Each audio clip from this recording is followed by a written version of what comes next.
Uh,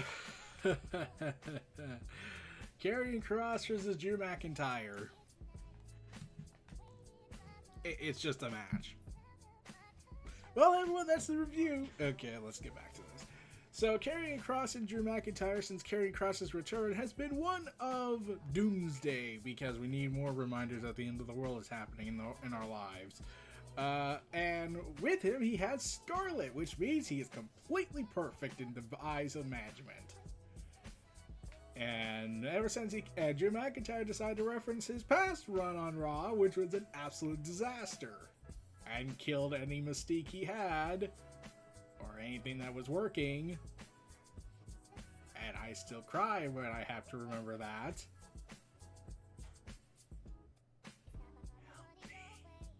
Anyways, moving on. Yeah, Karrion Kross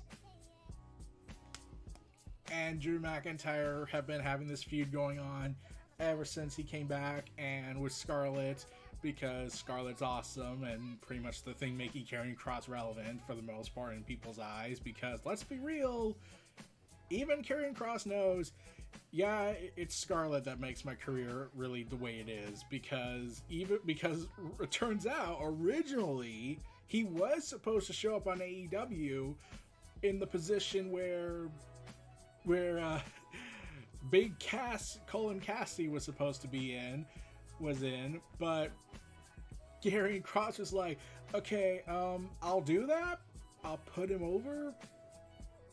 But can I have Scarlett with me? I'm pretty much useless without her. And they said no, and he was like, okay, then I won't come. And then Karrion Kross had that run in CYN, which made us all depressed. And his other questionable opinions on things. But yeah, so let's remove all the personal aspects and regrettable life choices he made, such as CYN. And let's go back to him being badass in the WWE. He took on Drew McIntyre in a strap match after months of antagonizing and stalking, even being in the crowd for the main event of Clash of the Castle. Honestly thought he was going to do more, but he didn't. But Drew McIntyre fell thanks to Solo Sakai, and hijinks ensued from that. So this eventually leads to their strap match, and yeah, you know where this is going. Scarlett helped out. Yeah, Kross is essentially very useless without Scarlett at his side. It's kind of obvious. Like, he has the look. In terms of wrestling ability, I'm not an expert on that. I'm not a wrestler. I'm like, look at me.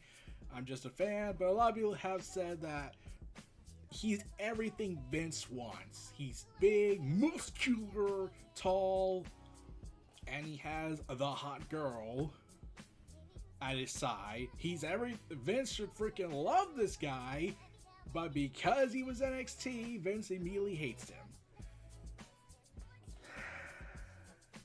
But yeah, he was everything the WWE model of Vince McMahon's world was perfect for. And he probably could have been a world champion in Vince's world if he didn't have a vindictive personality in life. And yeah, I like how we got a mix-up with this, whereas now it's two big men going at it for equal size and strength.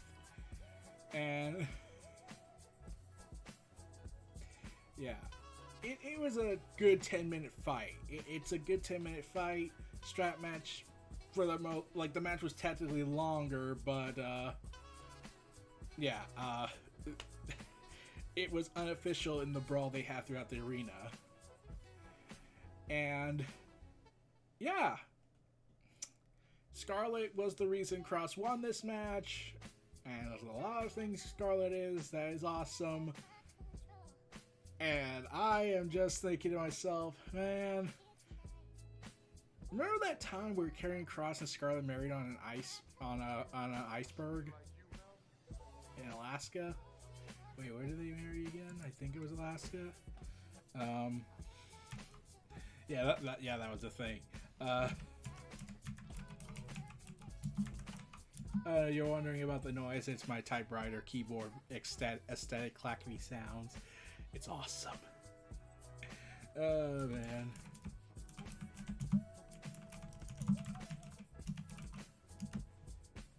Let's see. Oh, they had an Alaskan Tundran Glacier ceremony to get married. The very fact that I can say that is a miracle. They got married back in April, so congrats to them. I'm surprised.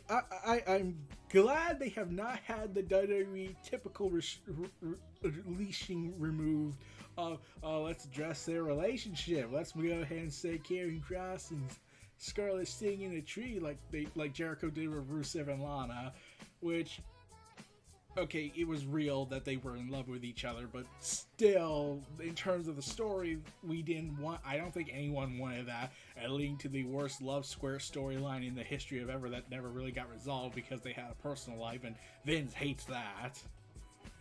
So, I'm glad they have not had that, they have not gone that dark, sad route. Yet. We'll see. But Drew McIntyre is getting the backup for this because, let's be real, he can't beat Karrion Kross so long as the pair of Scarlett's at his side. And let's be real, he's probably screwed because does Drew McIntyre have a significant other he's with that could help kick Scarlett's ass?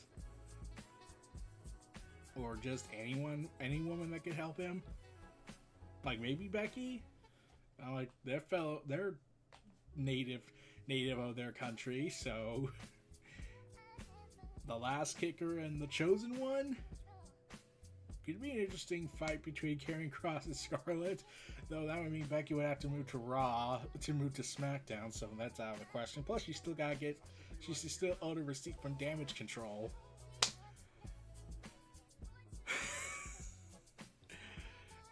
But yeah, Karrion Kross is doing a lot better in this run. In fact, I like him more with the hair than without it. Yeah, it's kind of weird.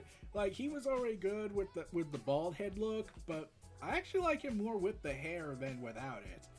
Isn't that weird that I like it more with him having hair than without him having hair? Just kind of makes him stand out more in my eyes. I'm like, he's not standing out as Scarlett considering the outfit she wore at the show. Like, okay, you're trying to get noticed? We really don't. You're the only reason Karrion Kross is even in this position right now. If he didn't have you, he'd probably be, like, still in CYN.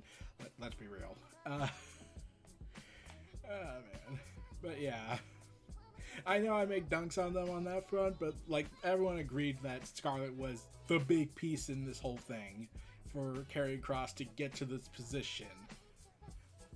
And here's the thing. When Karrion Kross was released the first time, everyone was pissed about it in terms of pro WWE Vince McMahon guys. Like, even the WWE Tribalists were like, that was stupid, Vince.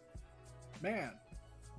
And I defend you for, like, all the crappy things you do, but you fire these two? They're everything you want. So, yeah. Now, do I think Karrion Kross, like, reportedly, they say he's going to feud with Roman Reigns and he's going to be the one that takes the WWE title off of him? Yeah, I don't think so. The reason why I think that is because, well, they want to keep building Roman up as a generational talent, and what better way to have that generational moment than walking into WrestleMania both nights as the champion, fight The Rock for both belts on the night one, and then lose the belts on night two, or Money in the Bank it. So Roman can still be protected in their eyes.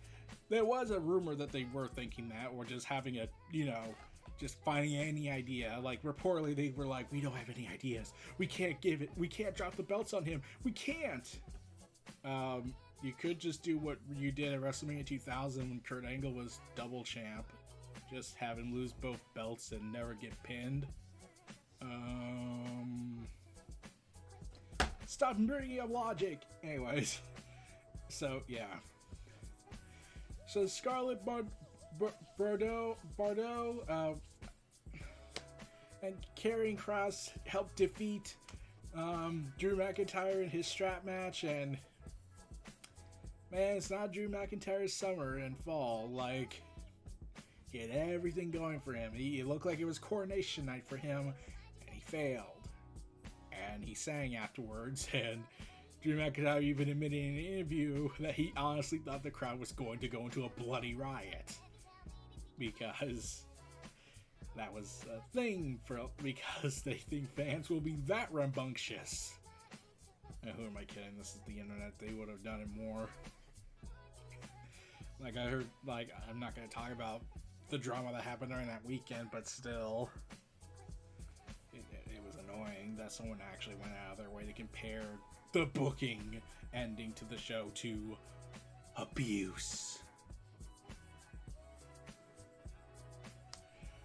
So yeah, let's see where Drew McIntyre and Karrion Kross go. I'm curious as to know where they're taking this. Are they going to continue feuding heading into their next event?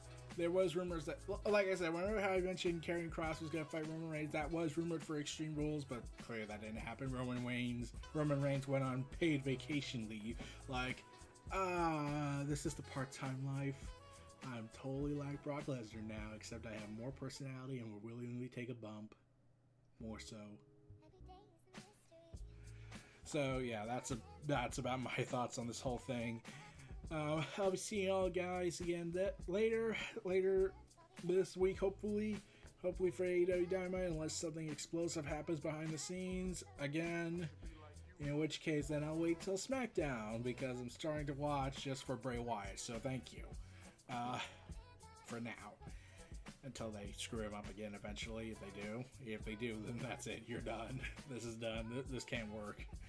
But we'll have to see where that goes. This is Neo Reality Entertainment of the WrestleVerse, hosted by Eric Brown. Feel free to like, comment, subscribe. Check out my content in the description below. Stay tuned for more. I'll see y'all again next time. Peace and take care. And keep watching wrestling.